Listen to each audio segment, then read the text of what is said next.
welcome back to the Artenders with Mac and Dan. I am Dan, he is Mac. What's up? This is a podcast that we attempt to do weekly, where we observe, we take in, and we essentially learn about arts and discuss afterwards.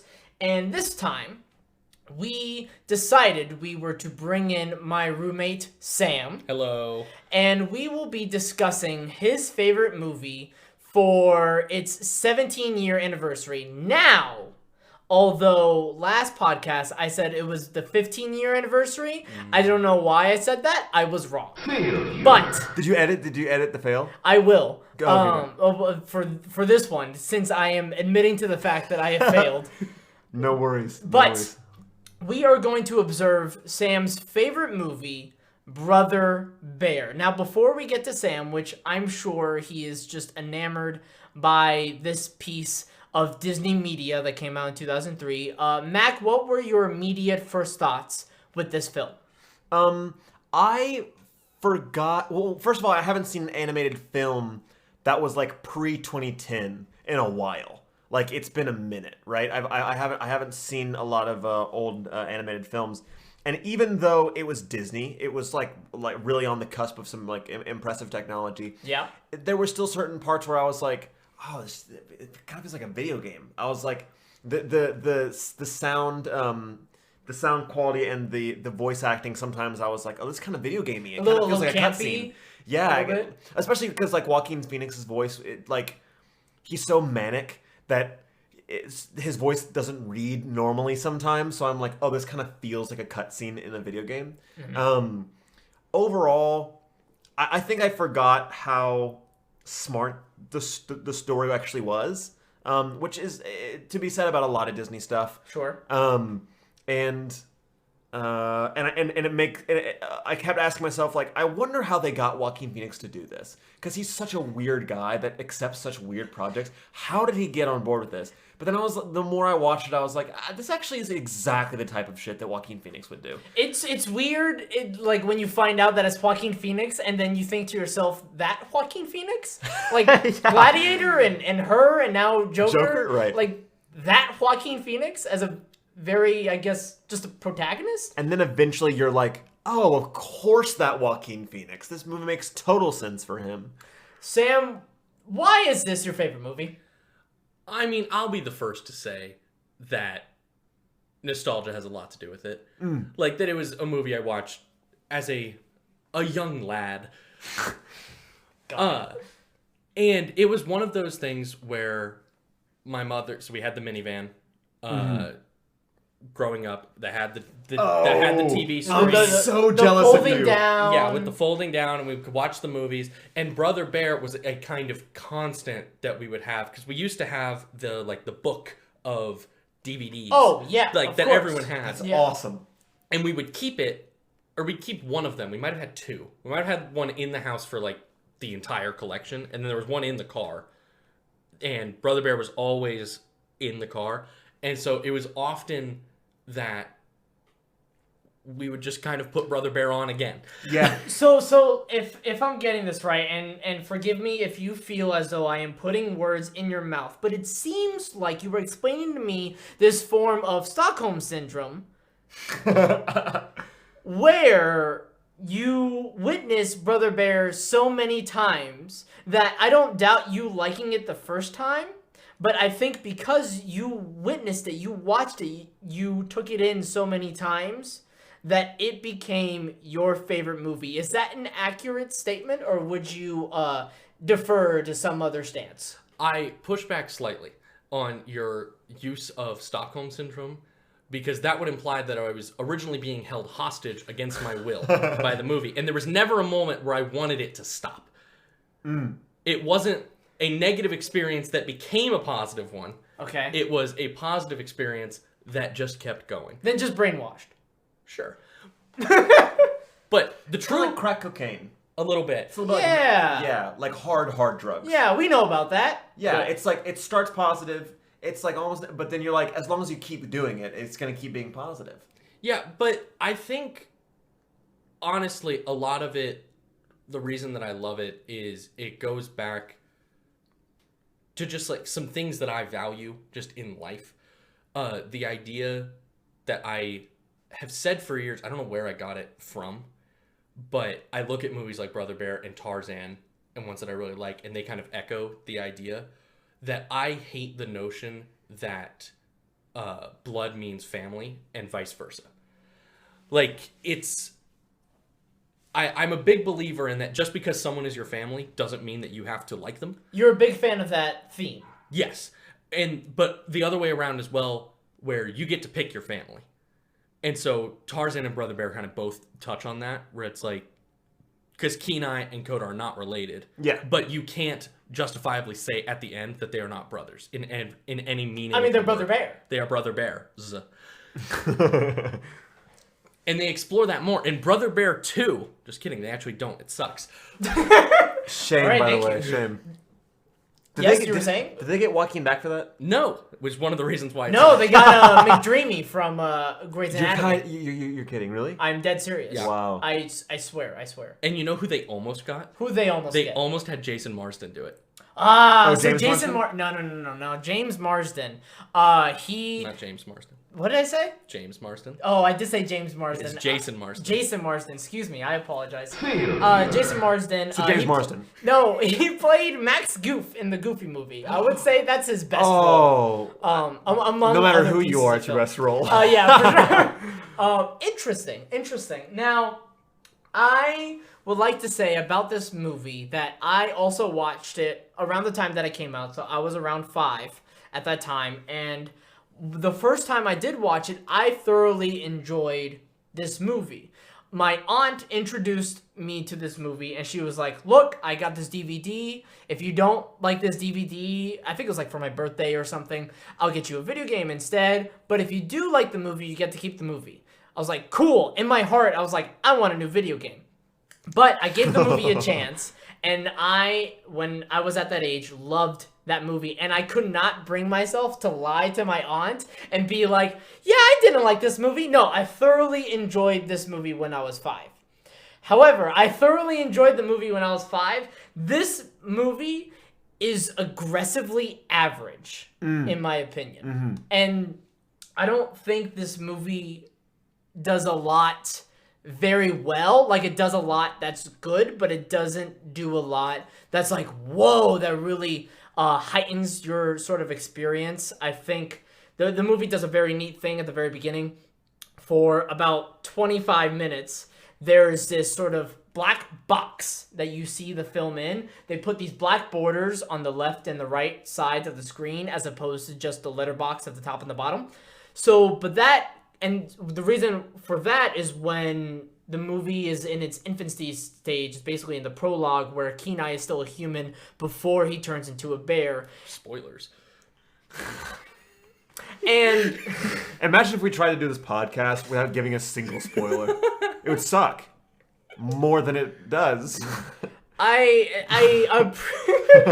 enjoyed the idea behind that, but I found myself more so, man, I just wish I could see more of the screen. Like, I didn't think they had to put the box around the film. That I think the art style and the coloring did itself enough of a job for the prologue part that they didn't, in order to sort of showcase that it is Kenai before he's learning to grow and before he becomes a man. I think the left and the right sides of the black border did not have to be there. Sam, I'll throw it to you. What were your thoughts on the overall black border for 25 minutes of the film, and then it's an hour left of the film that there's no black border. So about a quarter of the film is that box. So what are your thoughts on that implementation? It's one of those, I don't necessarily disagree with you in the sense that it is almost somewhat not needed. It's hard for me to fully say, because I enjoy the effect that it has. It legitimately somewhat gets me every time whenever he awakens as a bear, and all of a sudden the screen is wider, the colors are brighter, the sounds are coming in. I enjoy that moment immensely. I imagine that moment plays the best the first time you watch it, And I'm sure that moment plays so much better in the theater. And I think you're right about that. And I think subsequent viewings of it, where you know that that's going to happen. And you're just like, I just want to see more of the space. Exactly. I think it diminishes the effect. I think for a first-time viewing, I think it's excellent. Mm-hmm. I think on repeated viewings, it leaves something to be desired. Mac, what were your thoughts? So, funny enough, I actually haven't seen this movie since the first time I saw it, which, might have been like 10. Like, I was still in elementary school. So, I didn't actually remember that much of it. I remembered very specific things about it. I remembered a lot of the soundtrack, funny enough. Like, I remembered, like, most of the songs. Even though I only heard it once. But they're just so good, which we got to talk about eventually. And then, so I actually wasn't prepared for that. I wasn't expecting that. And because I was watching on YouTube, and I bought it off of YouTube, or rented off of YouTube for this viewing, I just assumed that was YouTube's fault. I didn't even think about that being a tool, and until just like you said, it went from the first act to the second act, and I was like, whoa, where did this screen come from all of a sudden? It was actually it was a really cool effect. So Sam and I think about last year, we viewed the movie with a friend of mine, and I also had a similar experience where thinking to myself, oh, this is a mistake. Like, this is not something that was done on purpose. Yeah.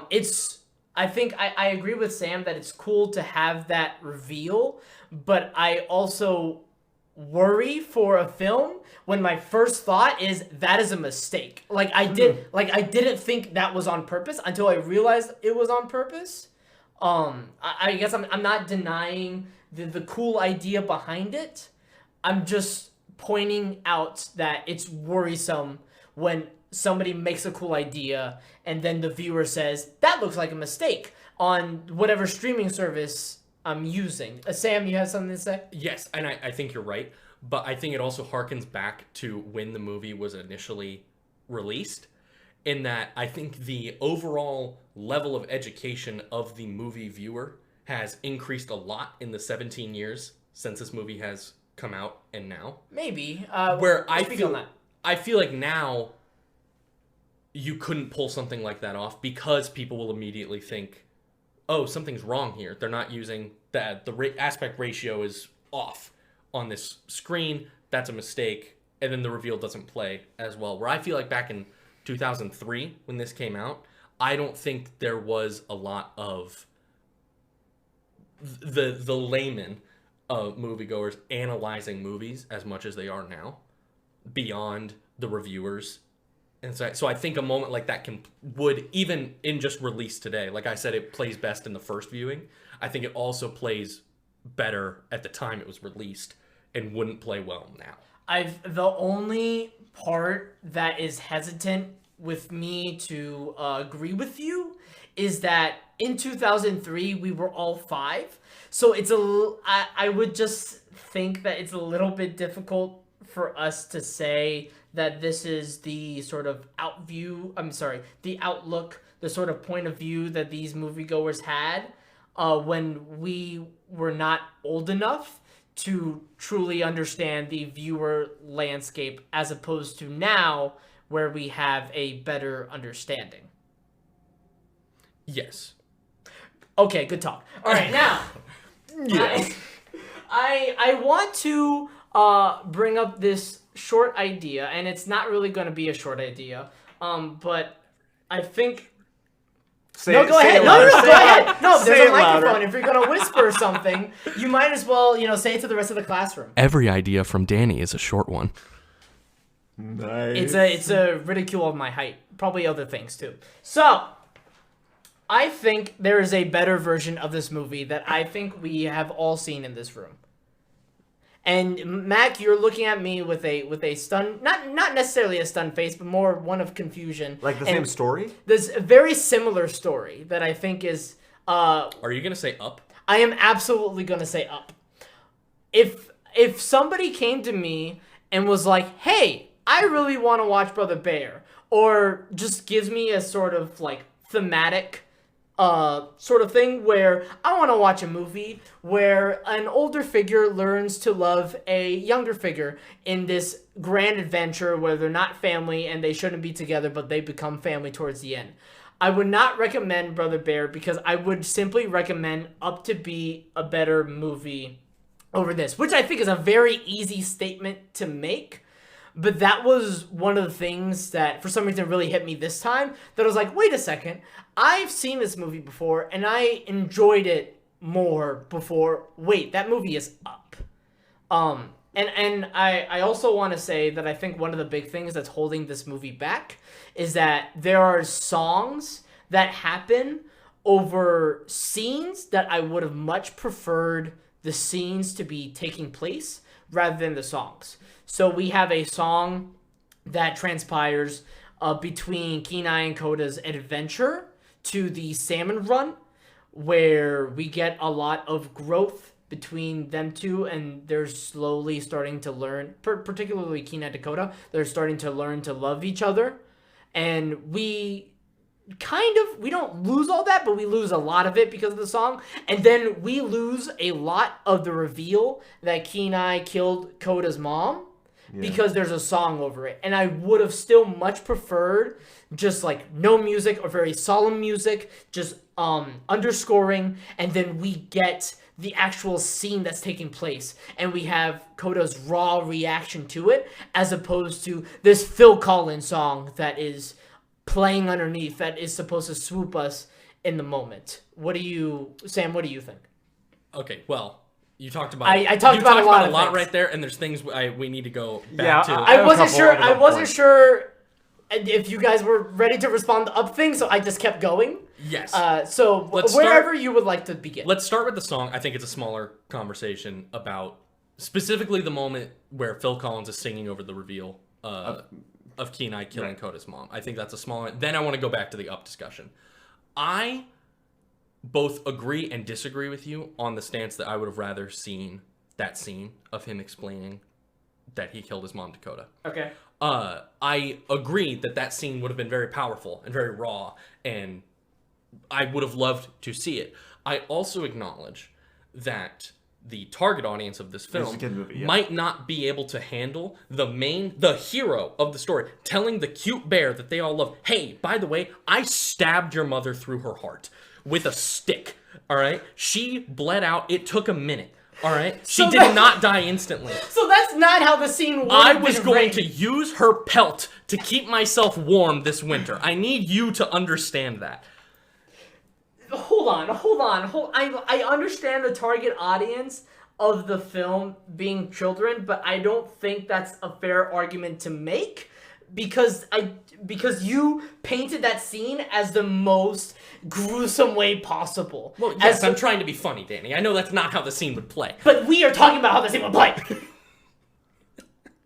The scene would still be better served, even though I understand that it's a kid audience, but that doesn't mean you have to sugarcoat a powerful scene like that, right? Like, so the children know. The children who are watching the movie already saw Kenai kill Koda's mom. That has already happened. It's not like he's revealing any new information, right? What makes that scene so rich, or what would make that scene so rich, is that he is revealing new information to Koda and not to the audience. I'm interested in that scene because of Koda's immediate response. I'm not interested in that scene because of the Phil Collins song. Mac. I'm. It looks like you had something to say. Did I not throw it to you? What do you have to say? I want Sam to come more often because I love seeing you get worked up. It's my favorite thing. It's one of the reasons that I do the show is watching you get so passionate. Especially about Brother Bear. But yeah, I think that I might have made a different choice, but it's not even that it's just a kids movie. It is that it is a Disney kids movie. Like, it is like a... Do you not remember Tarzan? How does Clayton die in Tarzan? Yeah, hold on.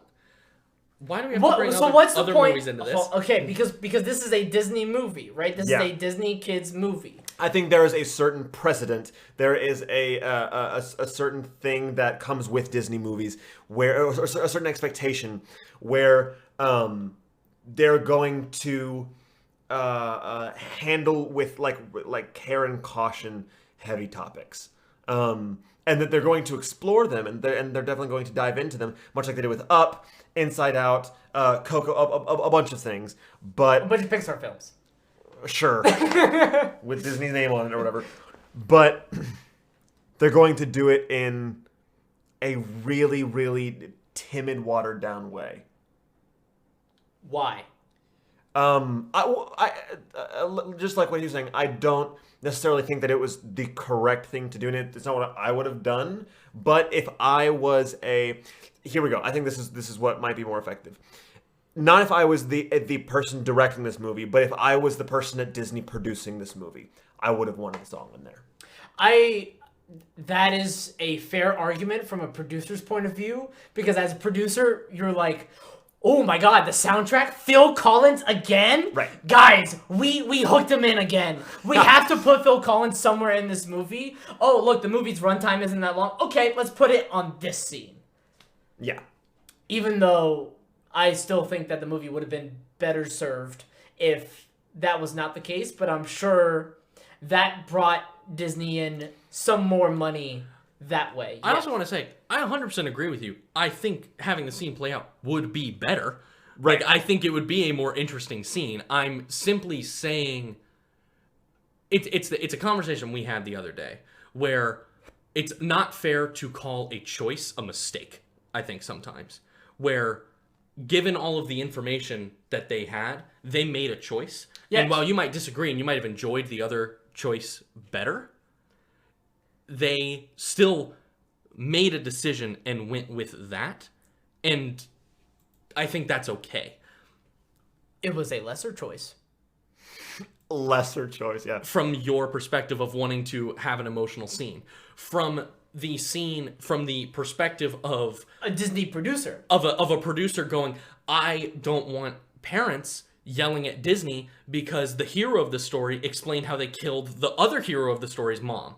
Even though we saw that. But again, they did the Disney thing where they cut away. Yeah.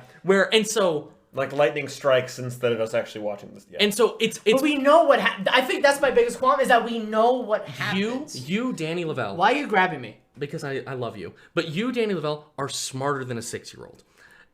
And you need to address these issues sometimes from a 6-year-old watching the movie, because that's who they're making decisions for. That doesn't make the movie better. And I'm not saying it does. But you're saying... How can you not say this is the wrong... We agree the movie would be better without the song. Yes.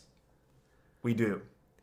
But we totally understand why it's in there. This is ridiculous. If we're going to do this podcast, then we need to be on totally opposite sides. I cannot have this nuanced sort of take. I'm not interested. I'm not here for this. After this break, we will be discussing more poop. All right, if you haven't heard about Anchor, it's the easiest way to make a podcast. Now, just let me explain. First of all, it's free.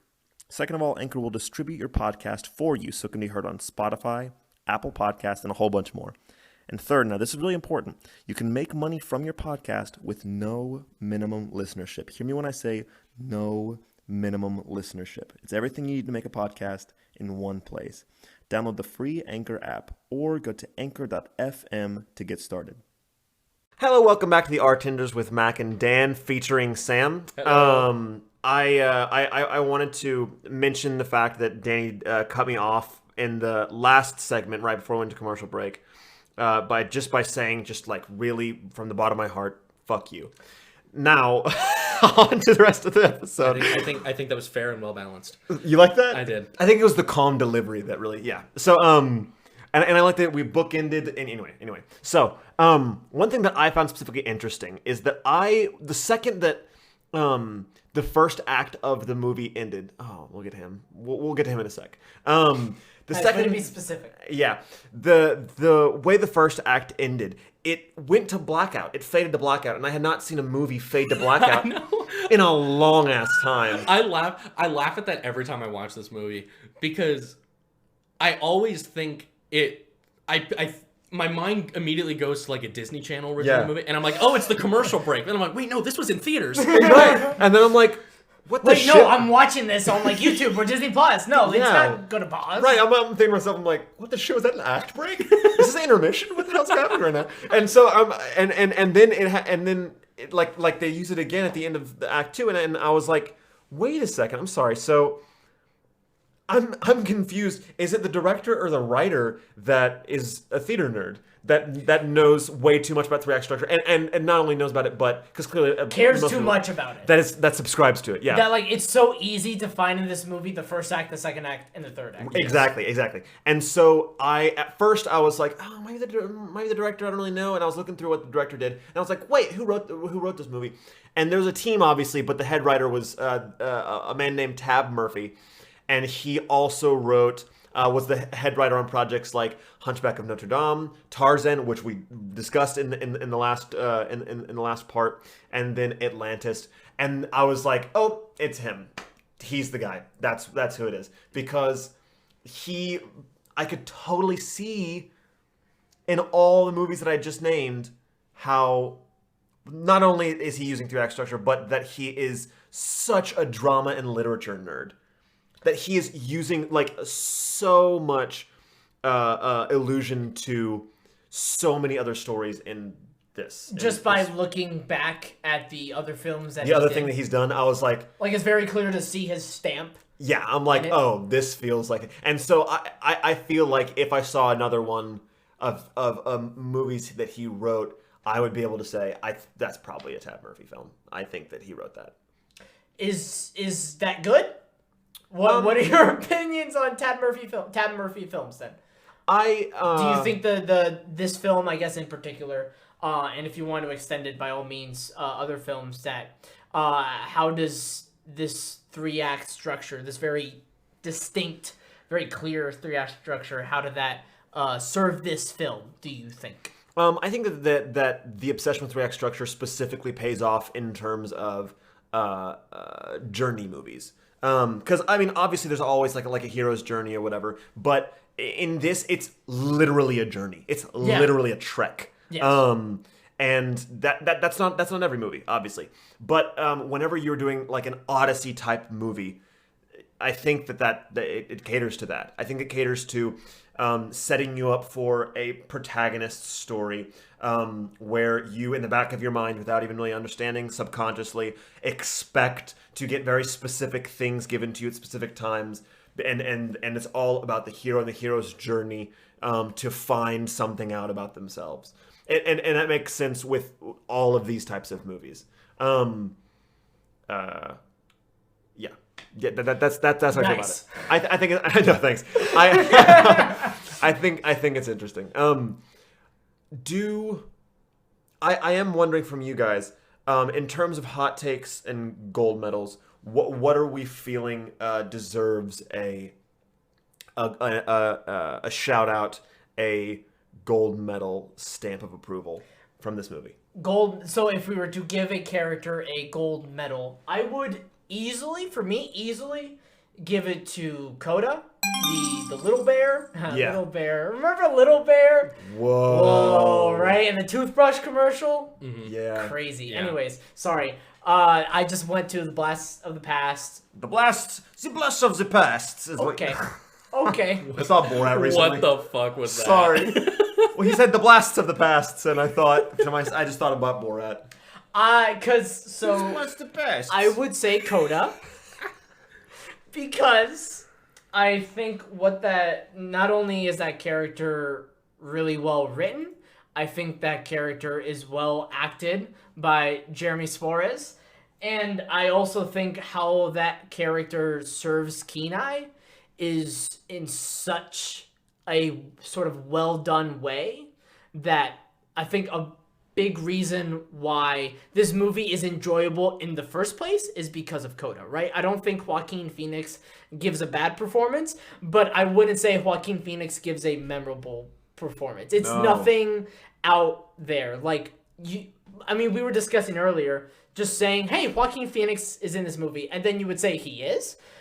But because Kenai doesn't necessarily, and his arc doesn't necessarily make the movie, but what does make the movie is how Coda serves that character and the sort of comedic relief and even the growth that character has, particularly after hearing from Phil Collins that he was betrayed by Brother Bear.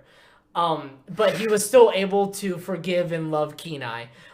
Sam, if you were to give a gold medal to a character, or maybe like the director, for example. Yeah, like a segment or something. Yeah, who would you or what would you give it to? I would easily give the gold medal to the scene with the mountain goats,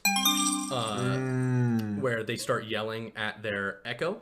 I think that's such a small moment. It's such a small moment. It can't be more than 60 seconds. No, but I think it's so good because it comes out of nowhere, and I think it builds the world a little bit, which is fun. I do, really quick, on your topic of Coda, an interesting piece of trivia.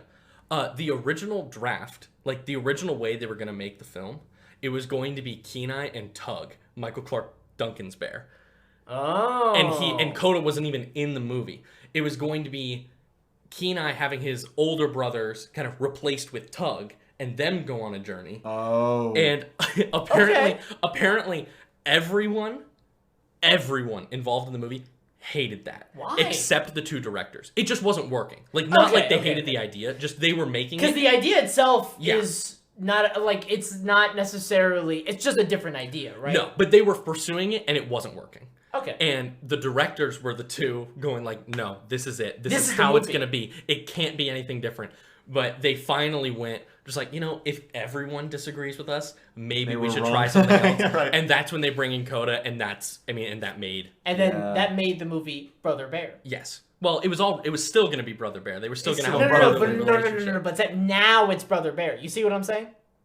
Mac, who would you give your gold medal to? Little Brother Bear. Yeah, it's hard not giving it to Coda. But I think I'm actually going to give it to, and it's going to be especially funny considering Danny's comments earlier about the soundtrack and the music. Oh my god! But I actually think I'm going to give it to the not the composer, but the soundtrack artist. What would that person? Not composer, but the head of music, something like that. Well, so interestingly enough, Phil Collins actually did work on the score of this film. Wow. It's score. Oh my, you're right. Yeah. Score composed by Phil Phil Collins Collins and Mark Mancino. So just a little info on that. So they wanted Phil to come back and do this movie as well after Tarzan. Phil. Yes. And he agreed and was like, I would love to. He enjoyed doing Tarzan. He's like, I want to do that again. It's hard not to because now so many more people, because of Disney dollars, love Phil Collins. Exactly. But he wanted to not just do the same thing. So he said, all right, I'll come in and do it. I want to also do the score. And Disney smartly went, okay, but you're Phil Collins. You don't do movie scores. I mean, you're the head of Genesis. Exactly. So they also brought in Mark Mancino, who is in terms of Disney movie scoring, like pull up he did Moana. He's done, I think he might have done Tarzan as well. He's done a bunch of Speed. He's done Con Speed. Air, Twister, Bad Boys. He's done that's right. He's also done every episode of Criminal Minds. Oh my god. Okay. Wow. But he did do Brother Bear. Yeah, but so he's worked August Rush. on a lot of Disney movies as the score. So they brought him in and they worked on it together. You say a lot of Disney movies, I've looked it up before. but it looks like it just started with the Tarzan TV show, Really? and then it went to Brother Bear. Oh, I always mistake Over the Hedge as being a Disney movie. Big mistake. Same though. Yeah. That's criminal offense. That's a federal offense. I want to be clear. Mac agreed with me. I was joking. I always do actually mix up Over the Hedge for a Disney movie. So The only thing that snaps me back out of it is Ben Folds, and then I'm like, oh, Disney would never get Ben Folds. Bolds. So I'm so sorry. So I think to speak on Sir Phil Collins. I'm not even sure if he's knighted, but if he isn't, he should be. Well, he should Big be. nope. He Big should nope. be. Well, he should be. The point is that he should. I'll agree with that. Is that last segment when I was speaking on the scene between Kenai and Coda, and Kenai's telling Coda, "Hey, sorry I killed your mom." Brother Bear, I let you down. Yes. There's nothing I have against Phil Collins' music, and I think Phil Collins does such a great job. And the first song, that Tell Everybody I'm On My Way, I mean it's a great song. I think we can all easily agree that's a fantastic song. That wasn't the first song. What? Oh yeah, the first song was Great Spirits. Sung by Tina Turner. So I want to say that I saw the movie today. I have no idea what he's talking about. It's the opening thing. Yeah. No. Great spirits of all who lived before. Maybe. Take my hand and lead us. It's No. it's like a spiritual montage where you're Fill our figuring heart out. and soul. No. I swear to God, Sam saw half of it with me, because he saw the first half prior, and then he just happened to sit in on the second half. I saw this movie today. I have no idea what you're talking about. Wow. Wow, you'll have to look it up. No, it's the opening of the movie. I feel like if I don't remember, I don't have to. I feel like that's such a Danny take. That's how I that's how I feel such a about good Shakespeare. I'm If just I don't saying. remember it, then it doesn't matter. So On My Way, unbelievably effective song. Not only, in my opinion, not only in the movie and where it's placed in the movie, Right. But do you have a take on that? I was just gonna say You're raising your hand? There's three of us in the room. I'm raising my hand so I don't interrupt mid-sentence. That's way I more give you fun. permission. Danny, what do you have to share with the class? Is this movie a better musical performance by Mr. Phil Collins than Tarzan? As someone who loves Brother Bear, no, it is not. You're thinking. I think that, the answer is, to me, easily, no. I think the songs here are still great, but there's something much more enchanting and magical, and I'm not really using the proper adjectives here, but I'm just, working with what I got. For the songs in Tarzan, Yeah, I'm gonna I have to agree. thoroughly Yeah. enjoy Tarzan's more. Also, I just love Two Worlds, and how Tarzan opens, I think is great. Yeah. Yeah, well, it's funny that you think that, and I'm sure that there's another Tarzan song that's really sad that everyone You'll be in my heart. You'll be in my exactly. But the funny thing is, the one that actually gets me the most and that has stuck with me throughout all of time, and I think it'll be on my deathbed, and it'll be in the back of my head playing is Trash in the camp. You always forget that song's in there, and then it starts, and you're like, And then you hear it, and you're like, I haven't heard this since I was never like forget. 6, Yeah. but I know everything about this song. wave of Is Brother Bear too short? I was about to ask. So, what's funny though is that it's what, like 120. It is like 120. It is. Yeah. It's quick. quick. Yeah. But what's funny is that it's 120, but it also And when feels we say 120, we mean an hour 20, not hour 120 minutes. yeah. It feels though like 45 minutes. Yeah. It most feels part. even shorter. They than do not hour waste. 20. They do not waste time. I They think, go. in my opinion, I think the prologue drags. I think we get. It's not necessarily that we get too much of the prologue, but I don't feel like I care enough about what happens in the prologue for the rest of the movie. So I feel like the prologue drags. But with that being said, I still also agree the movie wastes no time, but I think that's also to the movie's detriment, that the movie could have spent more time, for me, fleshing out Kenai and Koda's relationship. What I also think is interesting is that because they wrote out such a complex exposition, they the journey was kind of the same thing over and over again, you know, where it's just like, I don't like you, you're gonna like me, I don't like you, you're gonna like me, and then which is why it feels like Up, and then eventually he does like him, and that's the end of that, right? But I think where they could have actually made the story a little longer, fleshed out a little bit more, is that there was really not any subplot.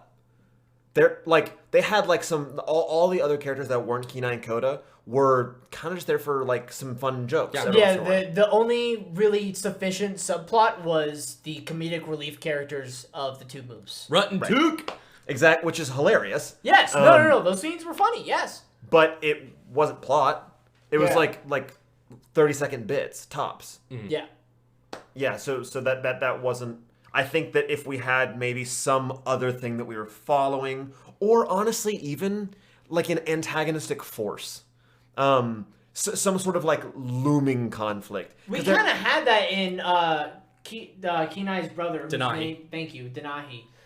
We had that. Rest in peace, the actor who played him. Oh man, really? Mm-hmm. Everybody now. Yeah, he was also the original Simba in Lion King on Broadway. Interesting. Yeah. Wow. Mm-hmm. That's so sad. Okay, so if I may, yes, just two.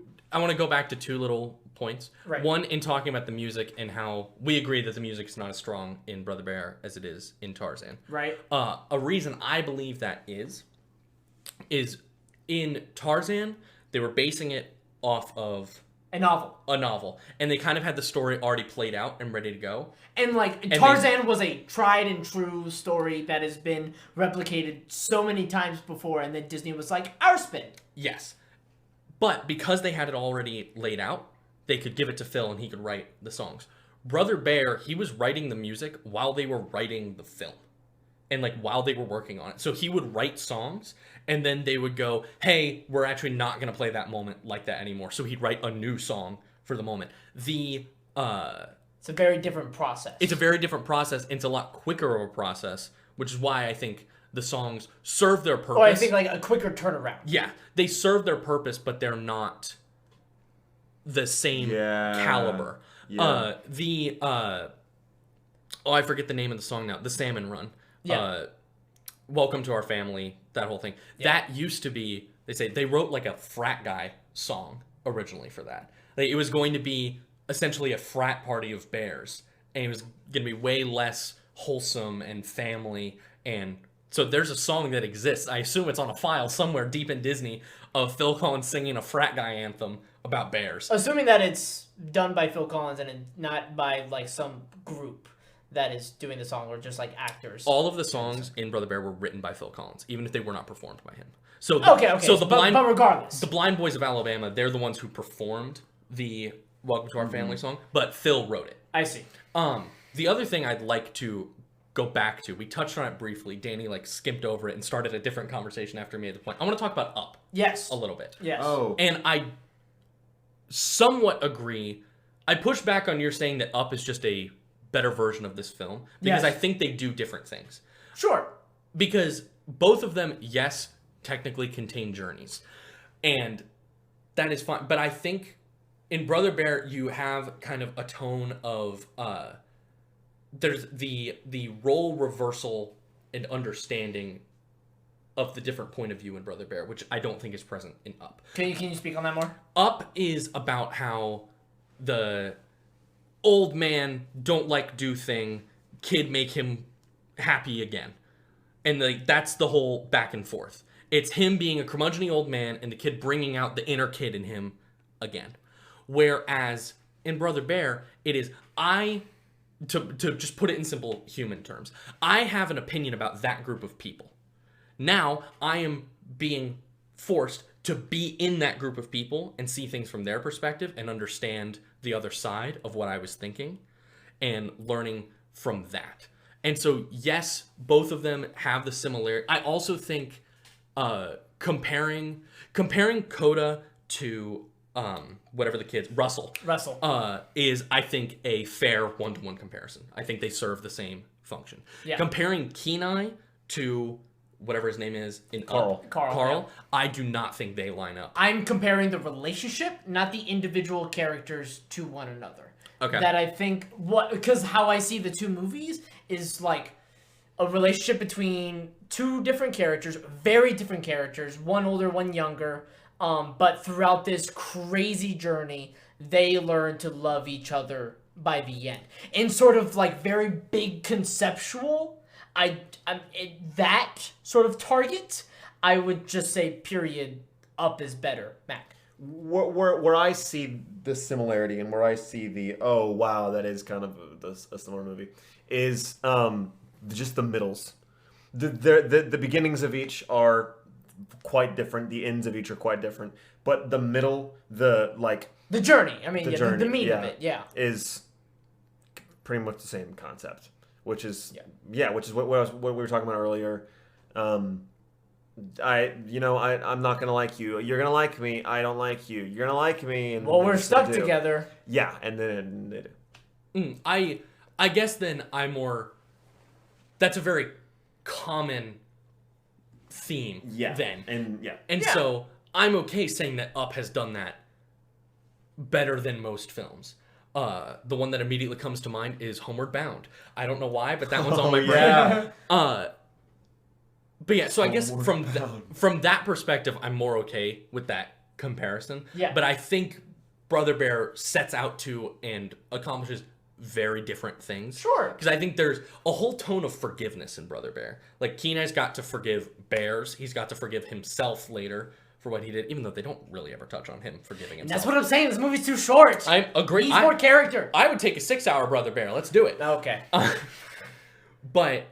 And in Up, I think in Brother Bear, a lot of it I think happens not actually in the film, and you have to kind of interpolate it yourself. There's a lot of internal growth in Brother Bear that you kind of just have to accept happens, but you don't really get to see it. Yeah. Where I think in Up, it's a lot more surface level isn't the right word to call it, but it's way more about their relationship with each other and less about their own internal changing. I guess I'm interested in that movie more. I'm interested and that's fine. more about relationships as opposed to personal struggles. But and I think that's fine. And I also think you saying you like Up more than this film is a perfectly valid take.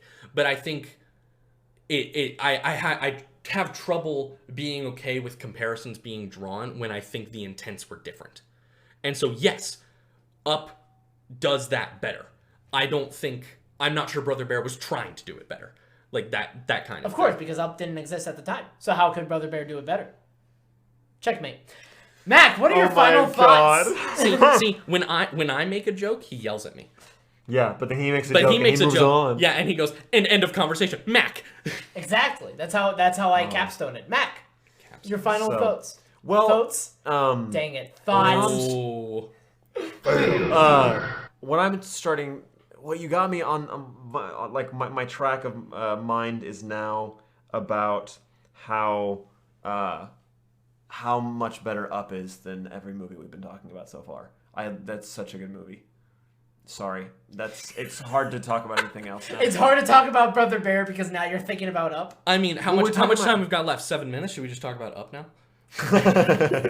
Well, the main thing is that I don't think that there's any music that we've been talking about. So, because we've been talking about music a bunch, I don't think that anything we talk about touches the opening Up theme. I mean, nothing. I mean, even that's as good as it gets. There are hardly even any movies that touch the prologue of Up. Yeah, true. Yes. True. I showed that in class. Me, every one of my students, crying. Everyone, every single one of them. Yeah. It's a crier. Anyway, but honestly, we could do a whole episode on just that song, just that prologue. Mm-hmm. Oh God. But to take it back to the Moose, I think Rick Moranis and Rick Dave Moranis, Thomas, brilliant. Well, and so do you know of the McKenzie brothers? No. So the McKenzie brothers are characters that they did. Oh. And so Rick Moranis and Dave Thomas. Rick Moranis and Dave Thomas. So Rut and Took are very much Rick Moranis and Dave Thomas as the McKenzie brothers as Rut and Took.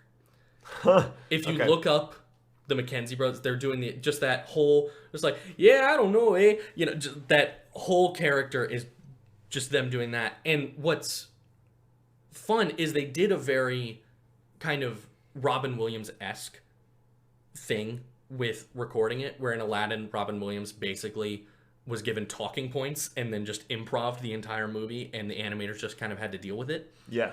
Where less to the extent because they couldn't be as absurd, but Rick Moranis and Dave Thomas, I believe, recorded all of their lines together on the same mic. Like their sessions were them at the same time. Genius. And that allowed them to play off of each other, I Yeah. think, really well. I think it had to be. I think the best comedic interactions are between them, and I don't Easy. think you would have accomplished that without them being in the same room. I don't think the things would have played as well. It also, Dana and I were talking about it when it ended, a lot of, we think some of the like bloopers that came up at the end. I don't know if on the YouTube version you saw, but as the credits were rolling, there were like outtakes of Yeah. the film as if it had been filmed in real life that we're pretty sure was just them just riffing. Yeah. And then they went, here, we have this audio file. Why don't we just give it to our intern and they'll animate something really quick. Yeah.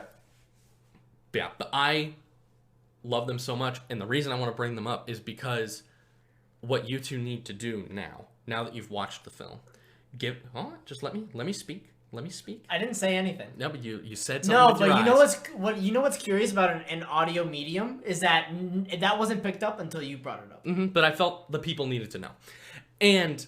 But what you guys have to do now is give it a minute to marinate, and then I still need to track this down again somehow. There's a special feature on the Brother Bear disc that is you watch Brother Bear Mystery Science Theater 3000 way with Rut and Took commenting on the movie the entire time.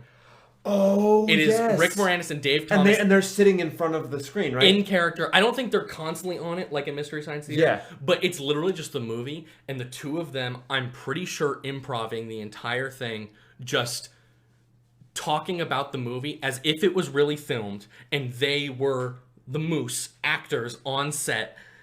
Is it better than the original movie?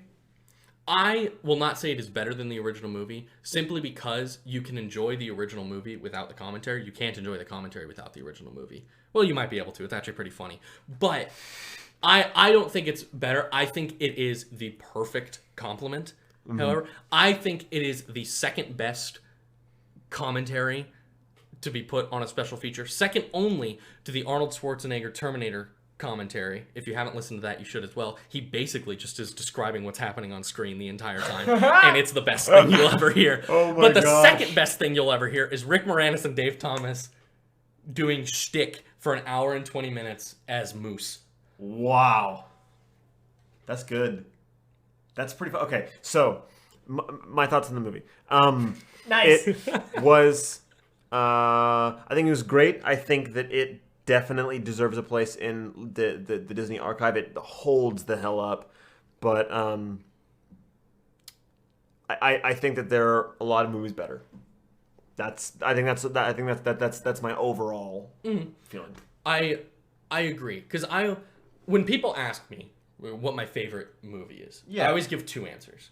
I give Brother Bear, but Brother Bear is not my favorite movie because I think it is a great movie. Like, I don't think it is the paragon of filmmaking. Yeah. Everything's great. I just really love it. I think it plays on things. It was part of my childhood. Whereas the other movie I give is Arrival. Oh yeah. I really love that movie. And I think that movie is insanely well made. And so the two things. So when people come, like, not saying that you were coming after me for liking Brother Bear, when people say, like, it's not made that well, I go, I never claimed otherwise. Yeah, right. I don't think it's made entirely well. right. That doesn't change the fact that I love it. Yeah. My final takeaway from this film is that I also enjoy this movie. I think this movie is good.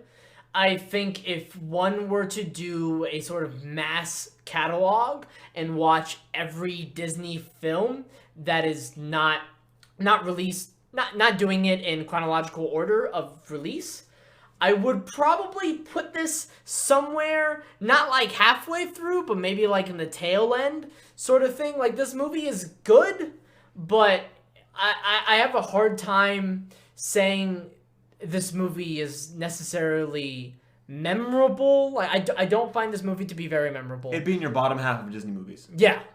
Interesting. Like, I It's still in my think the top movie half. is good, Uh-huh. but I don't think the movie I think we discussed it.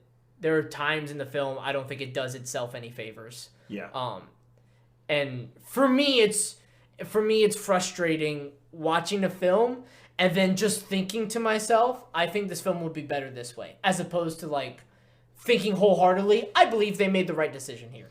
Yeah, this movie is coming at I know you're wrapping it up, I don't want to take too much more time, but this movie is coming at the tail end of like the Disney Renaissance. The era of the hand-drawn animation. The studio, they made this out of the studio in Florida. This was the last thing they ever made before they closed down in favor of the more Pixar-style animation. Yeah.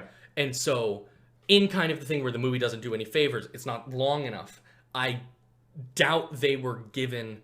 Yeah. It's very clearly made by a B team. Yeah, they were not given everything they still could a have movie. been given. Yeah. I imagine, not knowing what the process was like, I think they made a very good movie for what they were given. Right. Sure, if you put it into that context, absolutely. But if you were just to look at it as a film's good. It also made a ton of money. Oh, really? I didn't know that. Yeah. I believe it. It smashed its budget in the box Because, office. I mean, if you think about... I think the last Disney movie that came out before this one was probably... I imagine Tarzan in 1999. I can't think of... Like, just straight Disney. Not, like, Pixar. Yeah, you're probably right. I'm too lazy to fact check, though. But, so... For next week... Yeah, what Brother Bear 2. Mac and I... we'll be watching something very interesting. I haven't watched it in years, but I enjoyed it when I did watch it. Think of it as a music video for an album, so a very long music video. Think of it like a movie. And it is a sort of movie music video adaptation of my favorite album of all time. And that album is Daft Punk's Discovery. And the movie that we're going to be watching is called Interstellar 5555, The Story of the Secret Star System. And it is basically... God. What the hell is this? A movie adaptation of an album. Interesting. I mean, something that should also be said for the audio listeners, that the story of the secret star system, that has 4 S's in it. All the S's are 5s. Yeah. Yeah, so the 5 Tory of the 5 Secret 5 Tar Feistum. Yeah. I feel like 3 of those were borderline. You shouldn't say those words. But yeah. I've never I've never even heard of this. When is this? 2013? Me neither. I've never ever heard of this in my life. 2013? This came out in 2013. Regardless, we're going to be viewing it. Please. And we'll be discussing it, and that will give us the opportunity not only to discuss the movie itself, but also the music. Yeah, that's cool. So Okay. it'll be a very cool thing to consume. Mac, thank you very much. Of course, my wonderful little co-host. Oh, my baby. And then you. And then Sam. It's me. All right, and thank you for listening.